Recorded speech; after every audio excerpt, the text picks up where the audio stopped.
Now it is time to bring in none other than Mike Cozzi. We'll check sports out. Good morning there, Mike. Good morning. And how are you this morning? Tired. Tired? Yeah. What'd you do? Not much. Just need some sleep. Sleep helps. It really does. I'm getting too much sleep. That's why I'm tired. That is a possibility. But then again, you can change all of that, Mike. How? Take up a hobby. It's wintertime. There's not much to do. I know. Well, you might be shoveling snow tomorrow. I mean, tomorrow night, right? Not me. No, that's right. That's right. You pay people to do that. That's right. All right. So now, what do you want to talk about?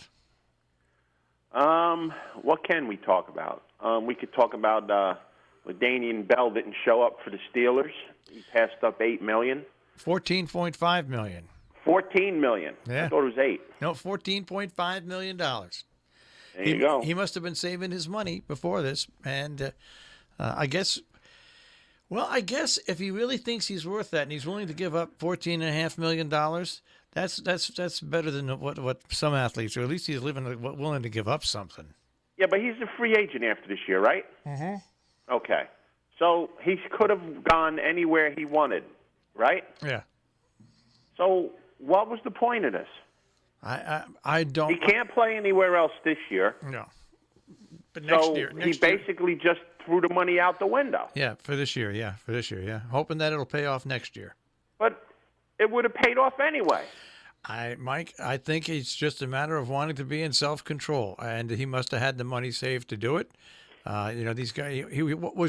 Poor boy was probably making let's say $8 million the previous year. So let's say he stashed away $4 or $5 million. I think but he's still not going to get that $14 million back, no matter what. Well, that's the old adage, and you're right. I mean, when you go on strike, okay, you're standing for your rights, and that's all very good. There's nothing wrong with that, but you never get back what you lose, and the people you're striking against also never get back what they lose. So it is striking really turns into a lose-lose situation, except for the fact it makes you feel and it gives you a certain amount of empowerment in your own life. That's great. That's wonderful. Well, no, but I mean, that's basically the way strikes work. I mean, everybody loses in the end. But here's the thing, okay? Unlike a common person who can go work here, there, and everywhere, there's only 29 other places. I think there's 29 other places where this guy could work. Mm-hmm. Okay? So now if the other 29 owners all have the mindset of this guy's nuts, you never know when he's going to pull the plug on himself again. Why should I give him all this money? I think that knowing the NFL owners like we know them. Oh, yeah, I know that. But I'm saying if the NFL owners were on the up and up, they're not. Would you be willing to give this guy all that money? Jerry Jones will do it in a heartbeat. Oh, God. There's more than Jerry Jones. No, too. I know, but he's the first one. I mean, I'm saying there's a bunch of these guys that'll do it in a heartbeat. They're backstabbers. The members of the so-called NFL owners clubs, they're all chummy when they get together, but they'll tread on each other. It's just. I know. I wouldn't want them.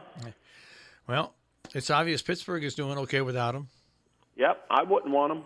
I definitely wouldn't want him. I don't want anybody like that on my team. All right. If you want to fight for yourself, for your own pocketbook, that's great. But that pocketbook, I don't have to add anything to it. All right. So Charlie Rogers used to play with Seattle, Miami, and Buffalo.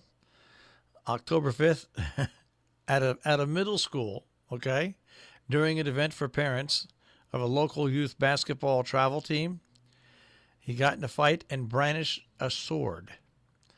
What? He took a sword out. And a sword? A sword. And he got into a fight. Now, a sword, not a knife. Not a knife, a sword. He was charged with possession of a weapon for unlawful purpose and stalking and unlawful possession of a weapon. I got one question. Where was this sword concealed? He obviously probably went out and got it out of the trunk of his car, I would figure. Oh, I thought he had it on him. No, he probably went out to his car. So he drives around with a sword in his trunk. Well, yeah. All right. Maybe. You know what my defense would be? I'm a Civil War reenactist. or you can say that you're a sword collector, but when you brandish it against somebody else, all of a sudden all those rules go out the window. Wow, did he chop anybody with it? No. But he was a choice. It's just it's one of those stories that you can highlight in NFL news, and no, it's as crazy as it sounds. It's not that crazy. Well, it wouldn't be crazy. It would just say, the headline would be, just another day in the NFL. Yeah, I mean that's it. But that's why that's why I wanted to bring it up this morning, because it's such a bizarre story, yet it fits the NFL perfectly. What a bunch of crackpots. Yeah. All right. What else? So what else is going on here? The Devils won again last night. They beat Pittsburgh. Wow. And Pittsburgh's just ahead of the Devils and next to last place. So it's a topsy-turvy league right now in the division with the Islanders, the Rangers, and the Devils. The Islanders won again last night. They beat Vancouver, so they lost their best player, and they're playing decently. So you throw everybody in the mess between the Islanders, the Rangers, and the Devils, and you got the makings of a 500 team. That's just what they're all playing about. All right. Now I've got another couple of good stories for you here, Mike. Right. Oh boy. No, hey, it's slow. So why not have a couple of good stories? First of all, good story number one. Congratulations to the voters of Calgary. They voted no on bringing the 2026 Olympics to Calgary. They said it was just too expensive to do it. So, who would want the Olympics? It costs you more money than you're going to make. So they said no. And now, you had to hear about this story. A New Jersey man was arrested because he was drunk. And do you know what his explanation was? Well, that probably takes in about 50,000 people. Right. What did this guy do? All right. So here it is. A man told police that he was drunk and he drank a full bottle of bourbon, claiming he did it all because, quote, the Jets suck, end quote. After taking a sobriety test, after he rear-ended a car on a state highway, he told police that his inebriation was due to the Jets' misfortune. Hey, you know what? In today's world, maybe he can sue the Jets for the state he was in. Well, you never can. He might be able to, it might just work. It might just work. So he blamed it on the Jets. I'm a drunk because the Jets stink. That's their fault. No, so I'm suing them. The Jets suck, not stink. Oh, I didn't want to say that, but that's okay. It's not one of the 5 words. As we're fine, we can say that. All right. So anyway. Yeah, I mean, in today's world, this guy might become a millionaire. Yeah. It might be better than playing the lottery. Maybe I should get one of my bottles of bourbon, just drink some and blame somebody. All right. Now, another thing. Oh, boy. Another weird story. Where do you find these things on? Believe It or Not or something? The New York Giants San Francisco game on Monday night.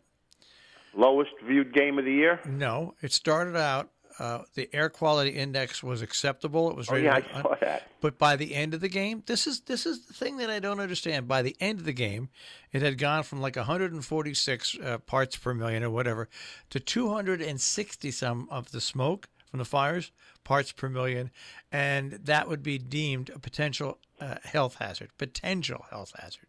Well, I thought the air quality deteriorated because of the two teams being on the field for so long. No. Yeah, I did see people sitting in the stands wearing those masks. Yeah, but also, did you notice how few people were in the stands? Well, yeah, because your house might be burning up. Why would you be there? Oh no, the fires were four hours away. The fires were a long ways away, but still, I mean, it's. Well, let me ask you a question. Yeah. If you had tickets for that game, would you go? No. I don't think you could really blame the fires for the lack of support in the stands for that game. No, I mean, the both teams were so bad. It's what made it a good game. Well, at least it was one of the few good games so far this year on Monday Night Football. All right, so that's much. I haven't seen that many to make a judgment, but I'll take your word for it. I'll just take a look at the final scores for Monday Night Football, and you'll get it. And the teams that they've picked, to go into it, rotated to go into it. Hey, did you see that game that was supposed to play in Mexico got moved back to L.A.? Why? Because the field in Mexico is atrocious. They wouldn't play on it. Seriously, I'm not making that up. NFL. Why would you want to play in Mexico anyway? They've done it the past couple of years. That's Yeah, it. I know, but I don't understand why. I don't know. They're trying to be an international league. Put a team in Montreal. That's right. The Alouettes. Yeah, they were supposed to be, who was it? The Rams and the Chiefs were supposed to play Monday night in Mexico, but they moved the game back to L.A. So I wonder how tickets are going to be sold for that. They got the Coliseum, so they've got no problem. I wonder if, hear me out now, the people that had tickets to the game in Mexico are going to be allowed over the border to watch the game in L.A. Not if Donald Trump has anything to say about it. Hey, I got tickets. I got to watch the game. No, you can't come in. See, and where's what? Oh man, this is going to be a mess. Is the NFL going to return the money to the people that have the tickets? I don't know. How many fake tickets? I think in Mexico, let's say that you're able to sit 75,000 people. I bet you there'd be 500,000 tickets being brought back to get refurbished into your pocketbook. So there you go. You got another caravan coming to the United States. Yeah, I want my ticket money. All right, Mike, I'll speak to you tomorrow. Have a great day, guys. Goodbye. Mike Cozzi with a check on sports this morning here on Robin Hood Radio.